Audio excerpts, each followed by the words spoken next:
right now, we're just still trying to paint this picture of who's out there, what do they need, and it really gives me a lot of faith for just the future of humanity. So many people are involved with making this relief effort happen. And that's just our little teeny tiny teaspoon of the sea of need, right?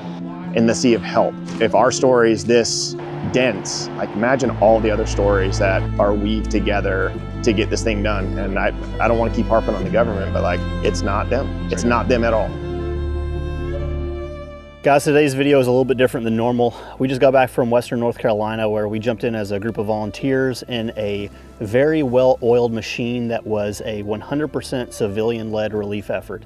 They ran recovery, relief, and even rescue operations out of an airport, privately owned. And today we're going to show you how they set up their organization, how they kept it running smoothly, and how they made a huge difference. But before we go too far in regards to what it is that we saw and what we were able to do to help, we need to kind of take a step back and pay attention to the state of the world for millions of Americans and a lot of families just like you and your family who are really suffering because of two back-to-back hurricanes that have happened, one in Central Florida and then Helene that ran all the way up to the Blue Ridge Mountains in North Carolina. Those hurricanes were devastating, especially in the North Carolina region.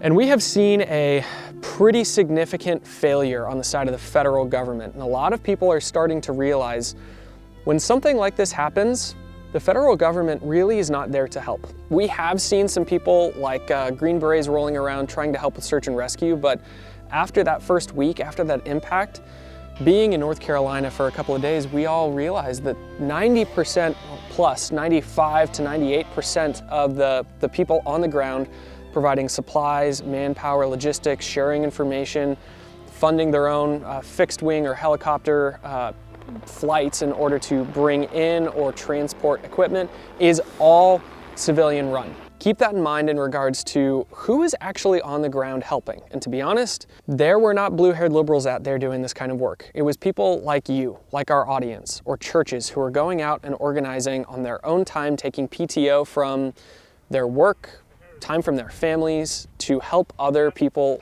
like their neighbors who are suffering and really need some assistance. Now, I'm sure you understand some of the realities of that situation.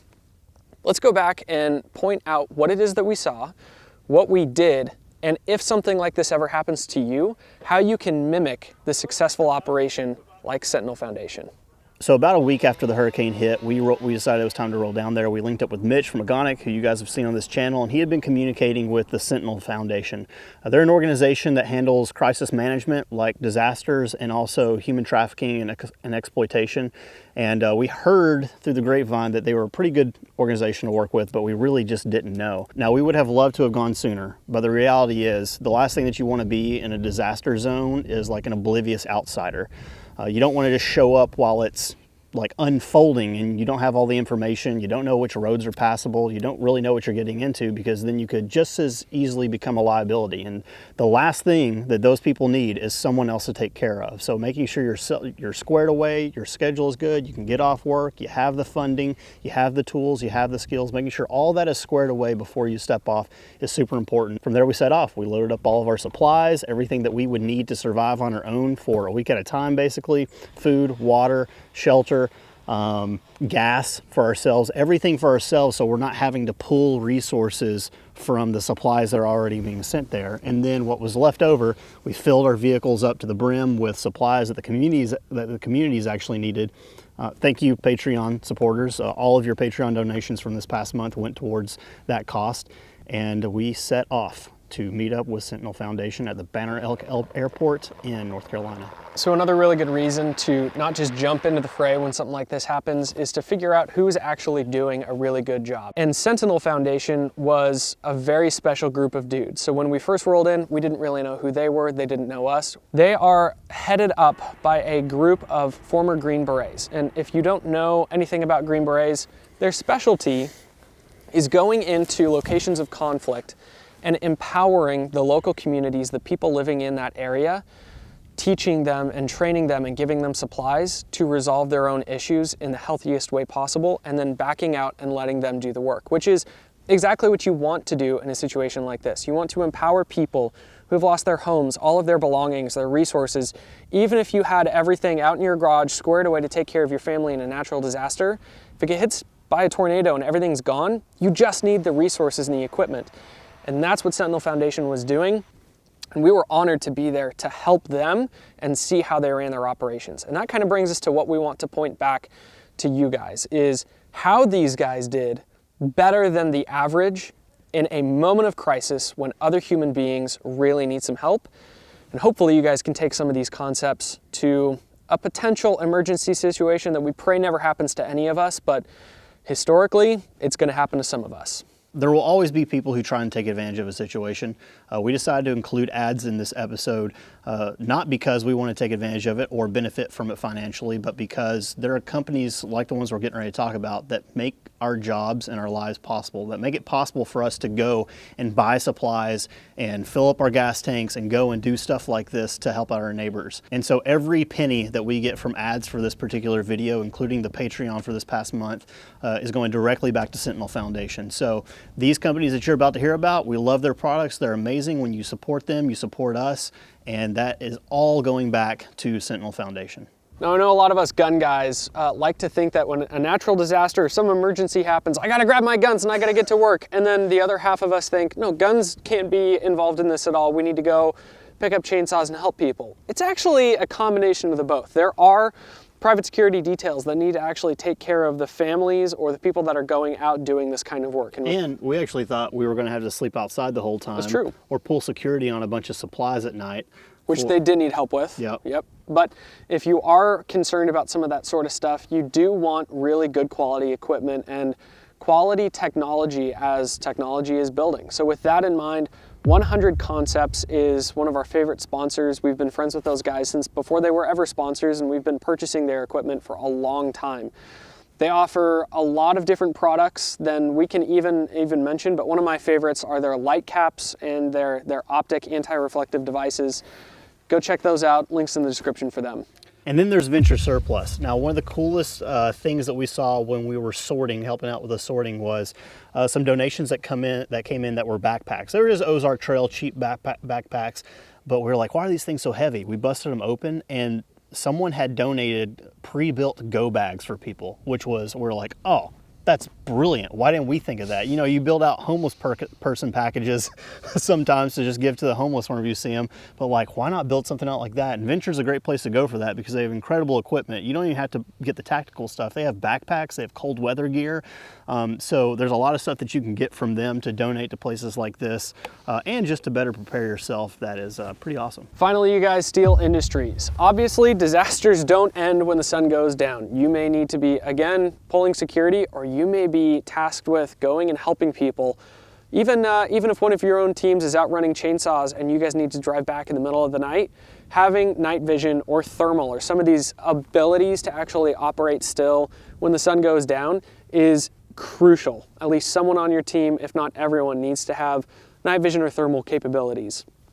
Now, typically, Steel Industries has a facility in Central Florida where you can go down and actually go into their facility and hand pick your tubes, play with them in a dark room before you ever spend your own money, ask questions, talk to their customer service and so on. But they actually just got hit with the follow-on hurricane that was right after Hurricane Helene, because they're there in Central Florida. So again, when you support these companies, you also support us too. That helps us go on and be able to help people. So go check out Steel Industries as well. With that, let's get back to the video. So if you're responsible for heading up a recovery operation like this, the first thing that you're going to need is a facility, some kind of location to run everything out of, for the resources to come into, get organized and go back out, for information to come in and go back out, so on and so forth. And the need for a facility could be very small if you're only trying to do so much, or it could be as big as an airfield or a private airport if you're trying to do something on a grander scale. Or even like a local church or a local community center. That works really great. What made this so amazing was that the Banner Elk Airport is actually privately owned. There is a dude that owns it. So for Sentinel Foundation, they basically just had to coordinate with this dude, and he gave them permission to use his hangars, his runway, his entire land for as long as they needed, to run operations until they could hand it over to the locals. Yep. So that actually prevented the federal government from coming in and commandeering things, not that they were there anyway. I mean, we never saw in our entire experience a single FEMA truck or a single individual from the government. I'm sure they were there. I'm sure they may have been in other areas of North Carolina, but we just never saw them. And that's actually, let's stop here and say, that might actually be a good thing, because if the government is good at one thing, it is bureaucracy, red tape, incompetence, and honestly just getting in the way. I know we like to rag on the government for not being around and not coming to help, but to be honest, that may have been one of the best things that they could possibly do, because they would probably suck at it. Let the people who live here, let the people who are professionals in this, and let the people who actually care do the work, and it's probably going to get done better. The actual hangar itself, the guy who owned this got his personal equipment out of there, and inside the center of their hangar, they had what they would call the TOC, the Tactical Operations Command. Now, nothing tactical was really happening here. It's just the term that they used because they were Green Berets. So inside of here, they had S2 guys, which is a category for intel, information coming in. That is the most crucial thing that you can actually have here. For example, we're driving up and we want to pick up more resources at Walmart. Again, thank you, Patreon, and we need to figure out what it is that they actually need. So we hop on their social media and we found out that they needed things like cold weather gear. Well, thank goodness, information is coming out. But how are they getting that information? Inside of the TOC, they were using social media. They were having airplanes that were coming in. So private airplanes would land and come in, and they would bring not only resources to the area from out of state, they were bringing information too. So as they're talking to then people on the ground who are affected, they're figuring out, hey, we need cold weather gear. So these intel guys are basically creating a massive list of the needs that they hear about, both in terms of resources and people in trouble, or people who haven't seen their neighbors in a week and they don't know what happened to them. And they're cataloging all of this and turning that intel into jobs that will be then assigned to specialists, or depending on how difficult or how specialized that particular role is, they can hand those jobs off or task it out to different teams, whether it be a medical need, purely a supply run, maybe it's chainsaw work, because when flying over, the choppers saw hey, this whole area of the county, this whole side of the county, all the roads were covered in trees. Yeah. So they use that intel to then create missions. And when you go on a mission or you go on a job and you come back, when you're there, you can talk to people and find out more about what's going on around them, because the person who lives there probably knows it better than anybody else. So they give you intel, and when you come back, you turn that over to their intel team. Just like on a military operation, which we haven't done at all, you get information to go run the mission, you come back with more information, it gets built out, and you go run a mission again, and it's a circle as that happens. Same thing is happening here.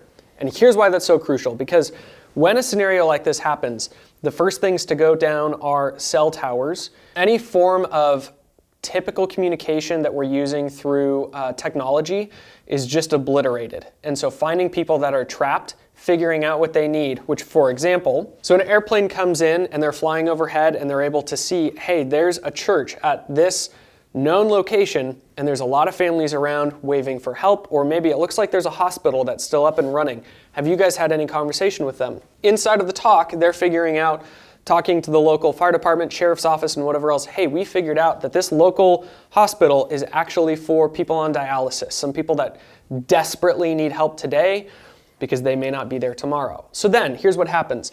The aircraft is not only bringing in information, it's also dropping off resources. So they had tables out front. They're dropping off equipment. So they may have pallets that are donated, pallets of water and water purification systems, fire starting kits, cold weather gear, food, so on and so forth. Generators Starlinks. That was huge. Starlinks was another one that was huge, because obviously they have to be able to get on Facebook, or they have to be able to look up these places or pull up maps of the area.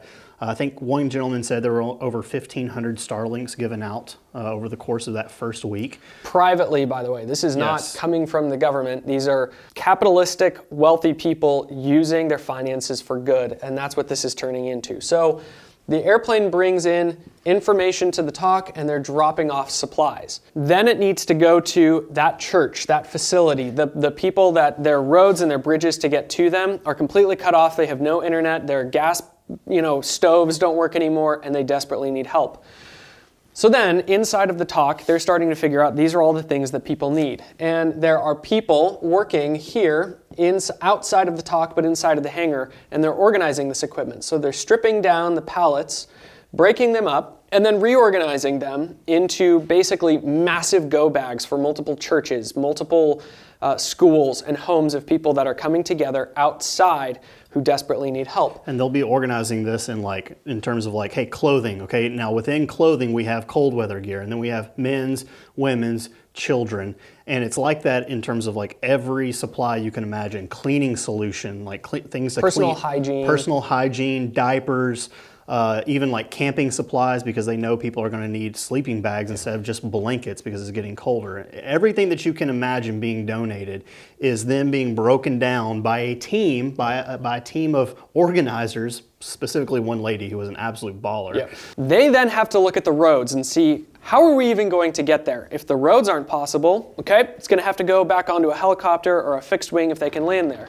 If they can't, they've got to talk to another team, a cell of people who have the capability of running chainsaws, and they have the vehicles to get out there. So they may have to drive out first with this equipment that's been organized after talking to the medics and anyone else who knows this is the equipment that these kind of people need. A cut crew goes out with chainsaws after given the information, and they finally make it out and deliver it, or an aircraft has to actually have an HLZ, helicopter landing zone. And if that's the case, that cut crew may need to drive out there onto the top of a mountain and cut a football field by football field, 100 by 100, for that helicopter to actually land and then provide support. So this is a huge operation, and that's just one example. It's a lot of moving pieces, spinning a ton of plates at once and not letting any of them fall.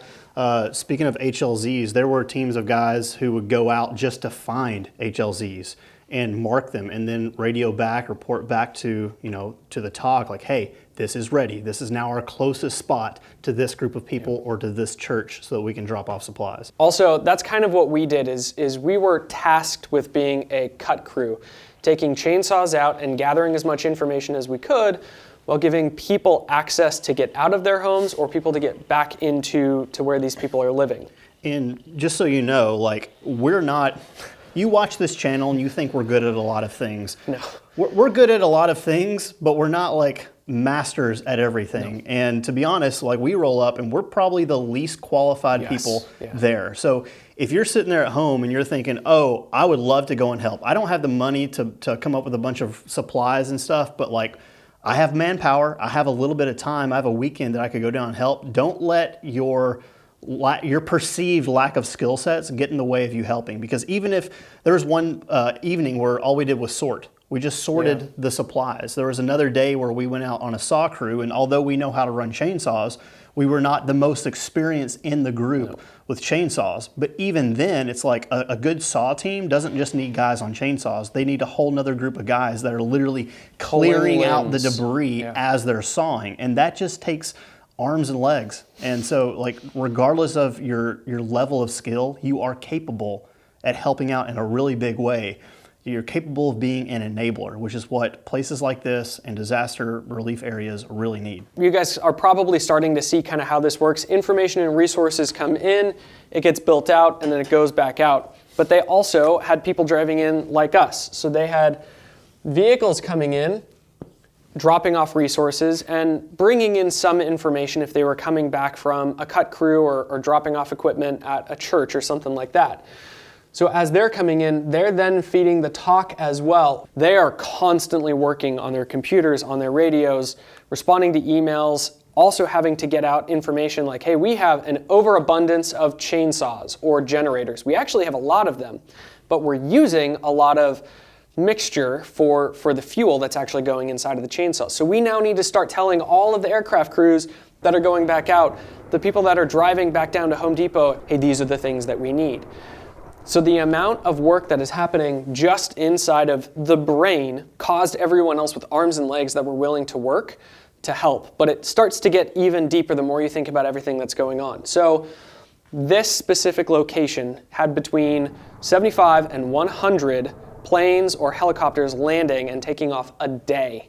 That is an incredible amount of air traffic. So what is needed if you have one runway, a private airport, that many resources, and that many people running around in this area doing so much work with helicopters and airplanes landing?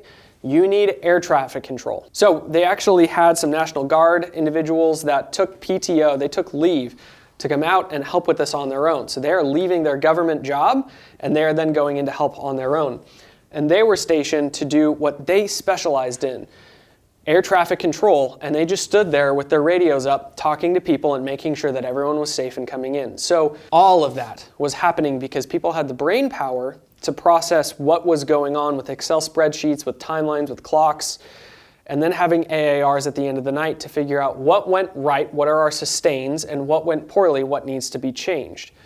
From there, everything else can be broken out. And the people that are there to help, like us, just showing up, we felt like we were actually put to good work because people knew how to run an operation like this. So this is just how we saw it as far as driving in with a car, watching airplanes and helicopters go off, organizing, driving out with the car and doing some work. The difference is that there are so many different teams doing a lot of different tasks, from working with dogs to search and rescue to the medics. We even had the opportunity to speak with a medic who spent a lot of time hanging out at the talk. He'd be a source of wisdom who could hop on a radio and communicate with other people, be deployed on an aircraft or in a side-by-side to go help someone. But he saw a lot of different things and would probably explain this a different way than we did. And we had the chance to actually interview him. So let's kick it over to that interview and show you guys what he saw as far as this whole operation. So I am a special operations medic.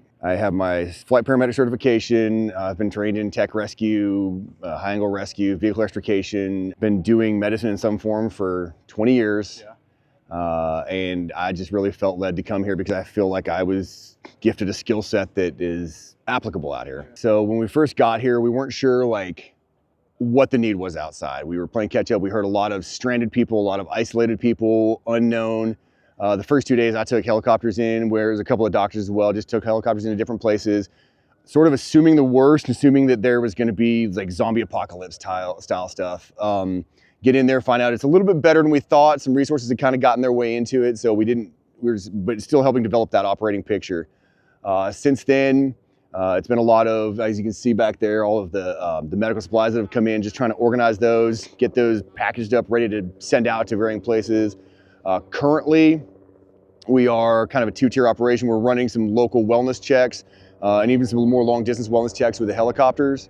And then as we go out there, we're finding areas that we can establish clinics, or if there's already clinics, what their capabilities are, what can be done, what they need, and how we can best support to allow those communities to start self-supporting themselves. So typically we kind of show up, everybody just starts kind of getting in here, slow moving a little bit in the morning as people are kind of shaking the dust off, getting a little warmed up. It's starting to get a little colder out. And then usually the operations center, they've sort of got a picture painted as to kind of the things they want to see and the areas they want to go to. We've all got different teams kind of divided up to how they can go help. And some teams are just following up on stuff they had from the day prior. And the operations center says, all right, usually about 9 o'clock, go forth, do good things.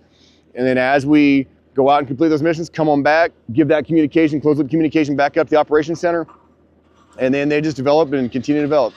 It's definitely integrating and I hate to say, but like almost the military type organization where you've got the different staffing functions that we're all sort of comfortable with as military and former military, but in integrating the civilian people who don't necessarily understand how some of those functions work. And so there's a little bit of hiccups with some of that. And we've had to help work some of them through, like understanding, hey, yeah, you're a pilot, but I need you to be this guy for me right now. Yeah.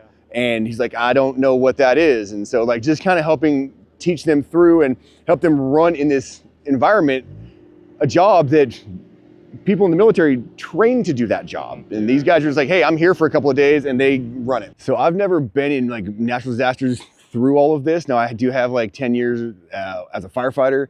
and just the acute phase of like, hey, I'm managing. And honestly, there it's just like, I had a very direct piece of the puzzle. So being a firefighter is like, oh, something's on fire, let's go put it out.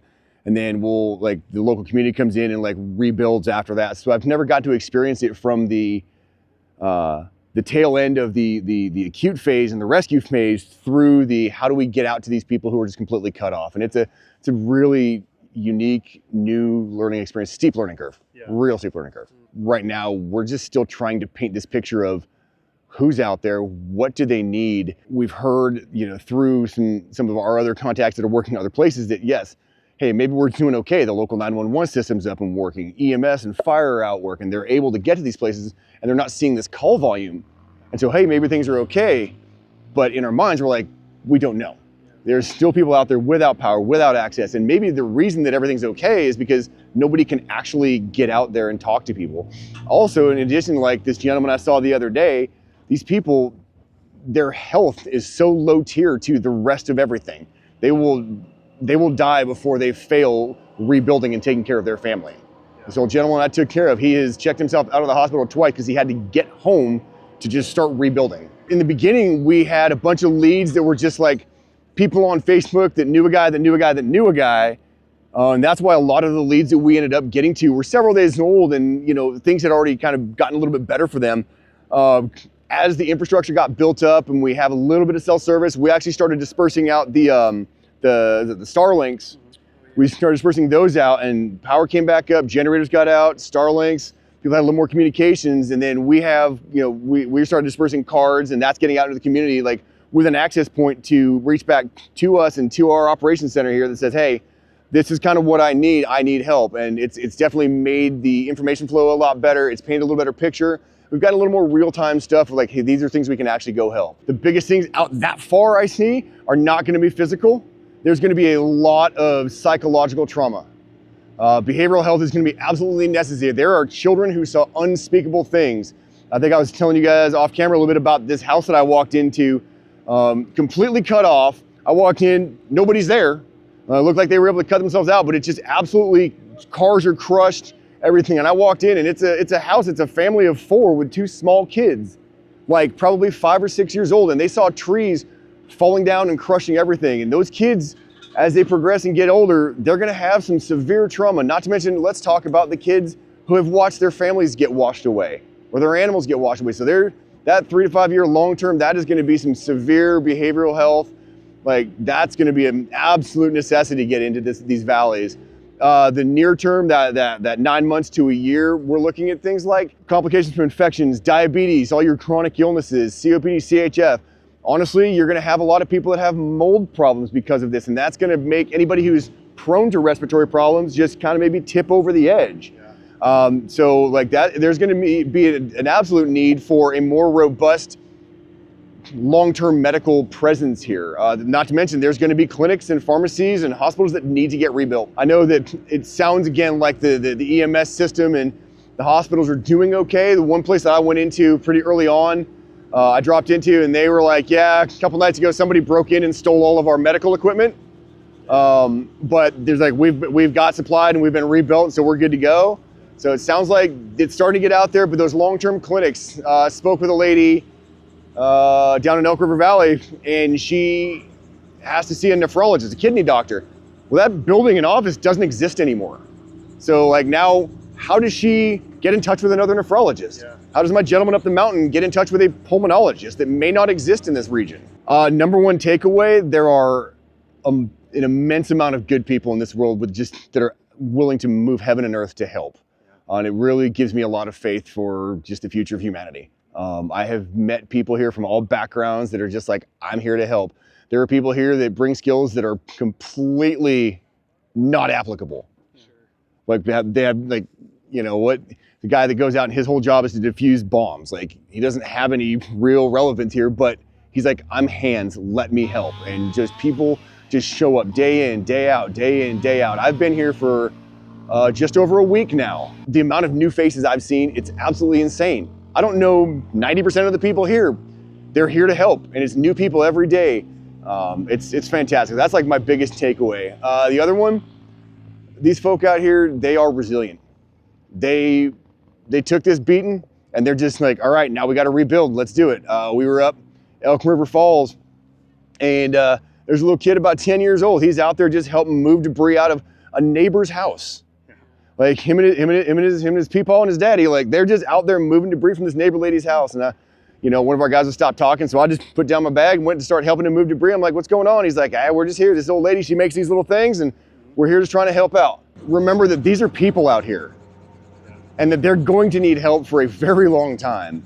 This need is not going away anytime soon. These roads, there are roads out there that are fine today that will not be fine in a couple of weeks. When all the support starts dropping off, when survey crews and everything, oh, we're good. There are roads out here that I've driven just today that I promise you in a month, they're not going to be passable. They're going to need help for a while. So even if we're not at that peak level that we're operating at right now, I feel like just continued support, continued prayers, continue reaching out and continue thinking of these valleys. A few of the other specialty teams that we saw out there were recon guys or drone operators, even a dog team trying to, we were beyond the rescue portion of this whole thing. We're more into like the recovery and even like wellness checks. There's a lot of people that, didn't die, that weren't swept away, that still have not been found, and they're just in their home that no one can get to, but they're on dialysis or they're running out of insulin for diabetes or exactly, whatever that or they is. have heart issues. There's one particular lady who, I can't remember exactly her ailment, but the day the hurricane hit, she was set to have an operation, a surgery that would radically change her life and potentially save her life. And not only could she not get to that facility anymore, the facility was gone. And the medic team rolled up on her and found her and got all this information, thankfully got her the help that she needed. But there's all kinds of this kind of stuff unfolding as it's ongoing. But one of the recon teams that went out, he had his thermal drone out there and he was looking for, bodies in areas where people had reported, hey, I saw someone go away in this area. I'm trying to say this as respectfully as I possibly can. It's a little hard to. And he went out one day and surveyed the area and came back and said, hey, tomorrow whenever I go out, I would like a security detail because there were a lot of meth heads running around out there with guns. So one of the guys that we met, Joey, is just this mountain of a dude, hilarious guy. Turns out he's buddies with Kyle Lamb that we have up here all the time, our neighbor.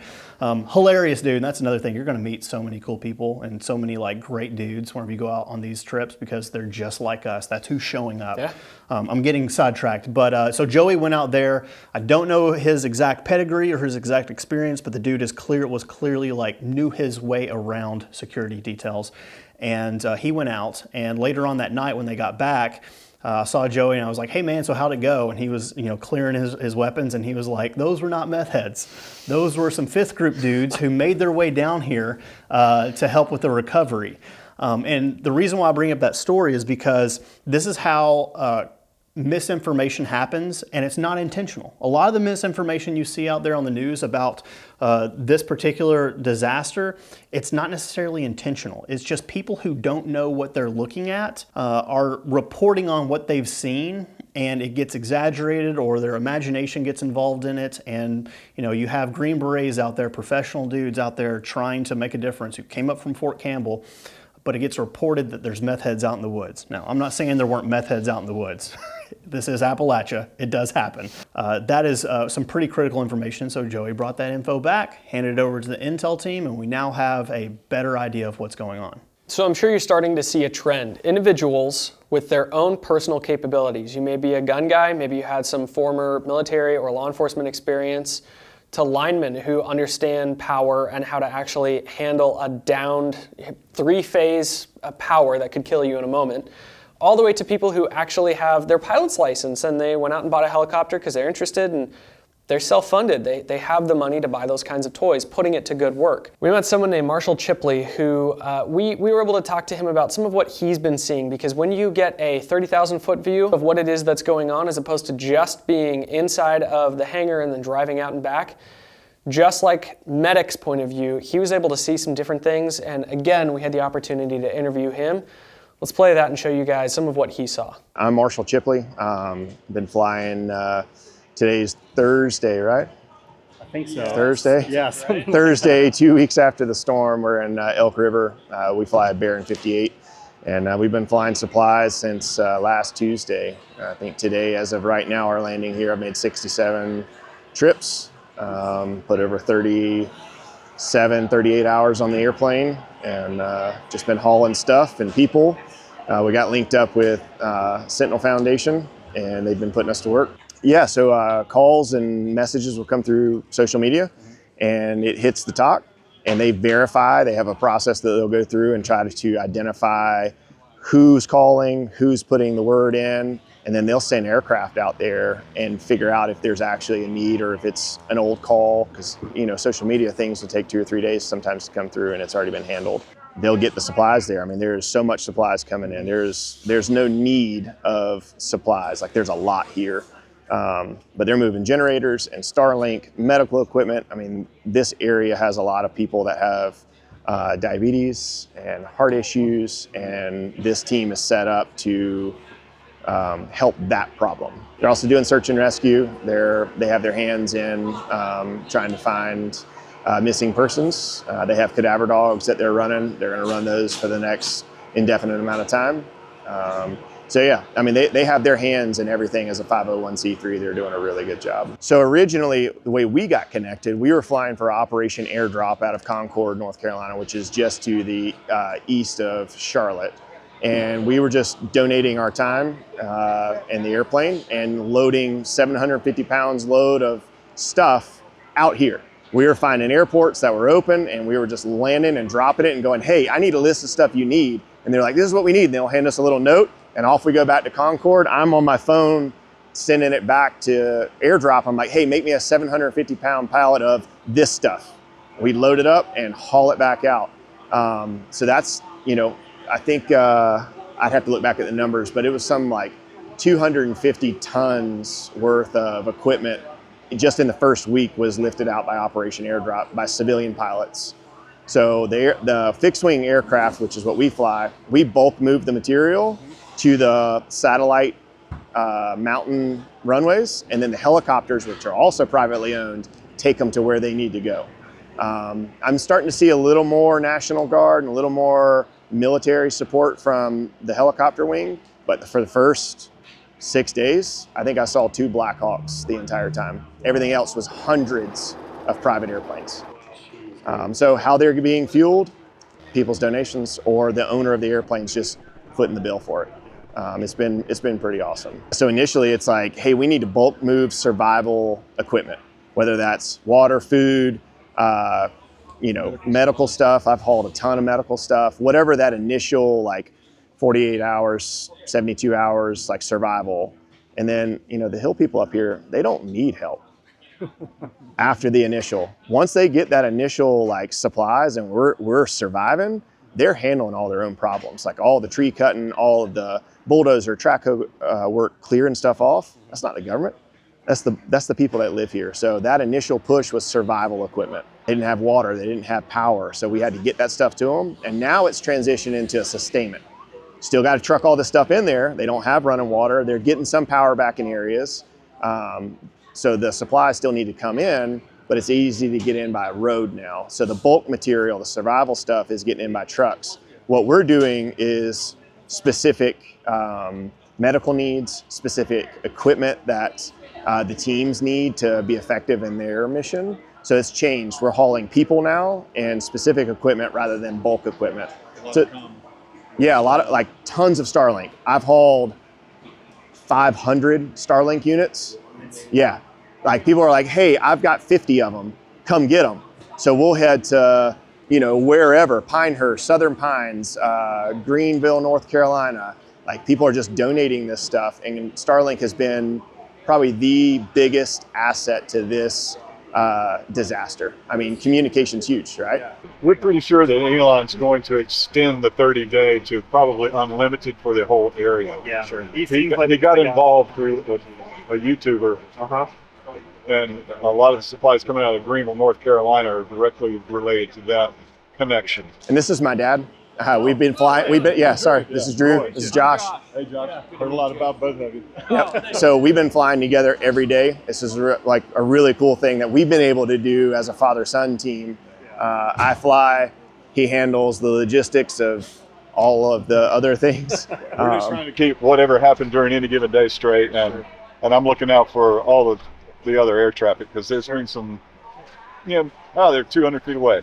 Okay. Yeah. So each day at Operation Airdrop, they were averaging like 175 to 250 private flights in and out. Concord. Yeah, and they had other locations they were flying. So I mean, you're talking 700 private flights a day. That's fixed wing. That's not counting all the helicopter flights. Like That's civilian. That's all civilian. All civilian. Like it's amazing to see what people are doing. We are but two. Yeah. One plane, but two of the. Mm-hmm. And what we're also calling this is boots on the ground. We the people. Right. That's what has been happening now. Now that generators are going out, there's going to be a need for heaters. So many homes are just gone, but heaters. We've been flying sleeping bags, blankets. We stuffed every corner of the airplane on this last trip. So we got all the bulk generators that we could in there, but then crammed every corner with the rest of the soft goods. Yeah. So these guys keep a great running what we need list. They're on boards here, and that's happening at other locations too. We're Samaritan's Purse, Sentinel Foundation. There are endless organizations that are doing this, and all nonprofits stepping up and getting what people need. So one of the really interesting things that we didn't know we were going to get involved with is being the middleman for information. Like, we have made so many contacts at every airport, and like, I learned you have a special set of skills and an asset, and we'll just file that away. And then we meet somebody 2 days later and they're like, hey man, we're looking for this thing. I'm like, hey, Drew has this. Drew can handle this for you. Here's his contact. I don't need to be the middleman anymore. Y'all work it out. Call me if you need a flight. Like, that's what it's been. And I'll get a call the next day and be like, hey dude, we've got these 3 people that need to be moved from here to here. Or water missions out of the Charleston, South Carolina area need to go to Tri-County or Tri-City, Tennessee. And now they have 4 of their systems, I think it's 4 systems set up all over the mountains. Like, each system will supply water for 5,000 people per day. That's awesome. And they're a nonprofit based out of Charleston, South Carolina. Water Mission. Look them up. I go to church with those guys in Mount Pleasant. That connection, they needed to get their engineers here. We're like, we'll get them there. We're picking them up later today to take them home. They're rotating crews in. Their disaster director is stationed here now, and they're on the ground. So they're doing everything they can. But I don't want to say nameless, groups, but there's so many. I don't have the list of them. But he and I will meet someone. We'll be 2 places later, and we'll connect that person to this person. It's been the Lord weaving every bit of this together the whole time. And we've claimed that the whole time. That's the pocket of protection that we're flying in. Yeah. So when you think of like emergency management, you think of the government, right? They know these people and these assets know these people. What happens when they're not there? The people have to make their own networks, right? And so like, our network has exponentially grown over the last 2 weeks, but we've just, by the grace of God, been able to introduce people and connect, because we're going so many different places. Like, I'll land at 6 or 7 different airports in one day, and I'm getting all their needs and their wants and their assets. So many people are involved with making this relief effort happen. And that's just our little teeny tiny teaspoon of the sea of need, right? And the sea of help. But like, if our story is this dense, like, imagine all the other stories that are weaved together to get this thing done. And I don't want to keep harping on the government, but like, it's not them. It's not them at all. I have never prayed with so many random people on a daily basis. Like, circle it up on the ramp by the airplane, and it's just a quick 10-second thank you and for protection. So all these connections that we've made, there's only one reason for that. It's not for our doings. It's because of what he's done and our willingness to do it, and everyone else's willingness to do it. I mean, just right now, you've probably got 150 people standing around us working. How'd they get here? They volunteered, right? That's just here. That's not all over. So just his ability to work through people's willingness, that's the biggest takeaway. And there's an instant connection. There's a love connection with it. So We love greatly because we're loved greatly. And that free gift is for anybody we know. The ones that don't know, let us be a light, man. Let them hear us. Ask us questions, Come to us, man. That's the biggest thing. But the real part of it all is that we're here for the people that we may never know. Yeah.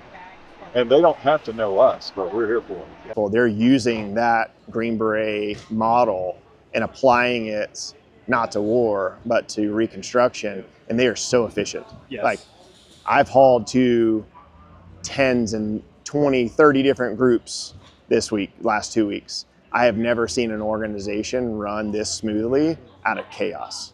Like, it's been chaos.